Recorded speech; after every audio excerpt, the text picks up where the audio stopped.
2024ನೇ ಸಾಲಿನ ಪದ್ಮ ಪ್ರಶಸ್ತಿಗಳನ್ನು ಕೇಂದ್ರ ಸರ್ಕಾರ ಪ್ರಕಟ ಮಾಡಿರ್ತಕ್ಕಂಥದ್ದು. ಅವುಗಳಲ್ಲಿ ಟೋಟಲ್ ಆಗಿ 9 ಪದ್ಮ ಪ್ರಶಸ್ತಿ ಕರ್ನಾಟಕದ ಸಾಧಕರಿಗೆ ಲಭ್ಯ ಆಗಿರ್ತಕ್ಕಂಥದ್ದು. ಅದರಲ್ಲಿ 8 ಪದ್ಮಶ್ರೀ ಪ್ರಶಸ್ತಿಗಳು ಮತ್ತು 1 ಪದ್ಮಭೂಷಣ ಪ್ರಶಸ್ತಿ ಕನ್ನಡಿಗರಿಗೆ ಲಭ್ಯ ಆಗಿರ್ತಕ್ಕಂಥದ್ದು. ಅದರಲ್ಲಿ ಅನುಪಮ ಹೊಸಕೆರೆ ಅವರಿಗೆ ಕಲಾ ವಿಭಾಗದಲ್ಲಿ ಪದ್ಮಶ್ರೀ ಪ್ರಶಸ್ತಿ ದೊರಕಿರ್ತಕ್ಕಂಥದ್ದು ನಿಜಕ್ಕೂ ಕೂಡ ಎಲ್ಲರೂ ಹೆಮ್ಮೆ ಪಡ್ತಕ್ಕಂಥ ವಿಷಯ.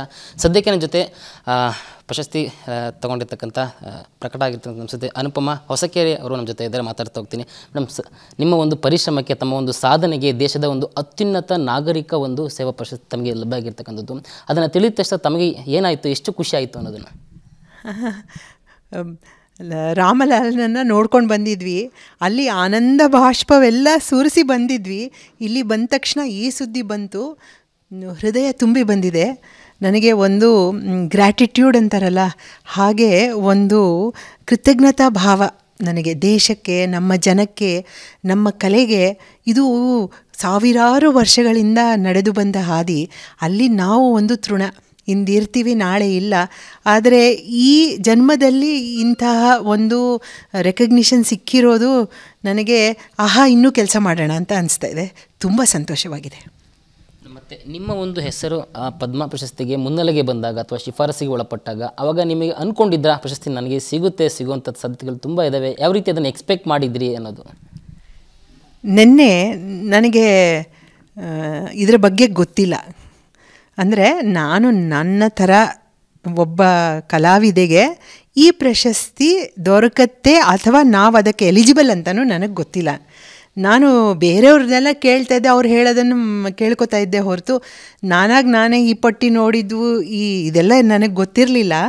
ನಿನ್ನೆ ಸಂಜೆ ನನಗೆ ಒಂದು ಕಾಲ್ ಬಂತು, ನಿಮಗೆ you have been nominated for Padmashri, do you accept ಅಂತ.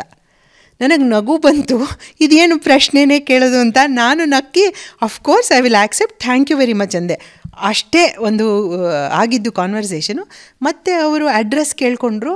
ಆಮೇಲೆ ನೀವು ಏನು ಇದರ ಬಗ್ಗೆ ಮಾತನಾಡಬೇಡಿ, ನಿಮಗೆ ಅಫಿಷಿಯಲ್ ಕಮ್ಯುನಿಕೇಷನ್ ಬರುತ್ತೆ ಅಂತ ಫೋನ್ ಇಟ್ಬಿಟ್ರು.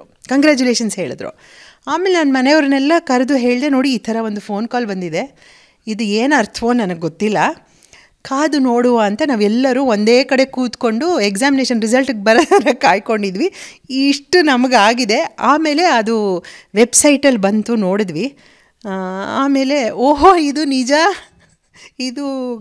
ನಿಜವಾದ ಸುದ್ದಿ ನಮಗೆ ಬಂದಿರೋದು ಅಂತ ಆವಾಗ ಒಂದು ಸ್ವಲ್ಪ ಸಮಾಧಾನ ಆಯಿತು, ಅತಿ ಸಂತೋಷವೂ ಆಯಿತು.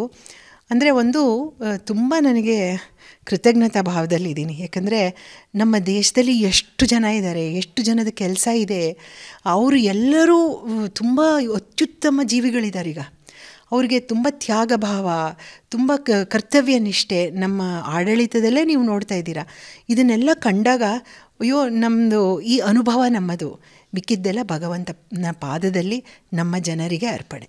ಅನುಪಮಾ ಮೇಡಮ್ ಅವ್ರಿಗೆ ಸಿಕ್ಕಿರ್ತಕ್ಕಂಥ ಈ ಒಂದು ಅತ್ಯುನ್ನತ ನಾಗರಿಕ ಗೌರವ ಅವರ ಒಂದು ಛಲವನ್ನು, ಅವರ ಒಂದು ಆಸೆಯನ್ನು ಮತ್ತಷ್ಟು ಹಿಮ್ಮಡಿಗೊಳಿಸಿದೆ ಅಂತ ಹೇಳ್ಬೋದು. ಈ ಮೂಲಕ ಮತ್ತಷ್ಟು ಬೊಂಬೆ ಆಟವನ್ನು ಇಡೀ ಪ್ರಪಂಚಕ್ಕೆ, ಅದರಲ್ಲೂ ಕೂಡ ಬೆಂಗಳೂರು ಅಥವಾ ಕರ್ನಾಟಕ ಯಾರ್ಯಾರಿಗೆ ಇದ್ರ ಬಗ್ಗೆ ಅವೇರ್ನೆಸ್ ಕಡಿಮೆ ಇದೆ ಅವರಿಗೆ ತಲುಪಿಸುವಂಥ ಕೆಲಸವನ್ನು ಮಾಡ್ತೀನಿ ಅಂತಕ್ಕಂಥ ಒಂದು ಆಸೆಯನ್ನು ಅವರು ಇಟ್ಕೊಳ್ಳುವಂಥದ್ದು.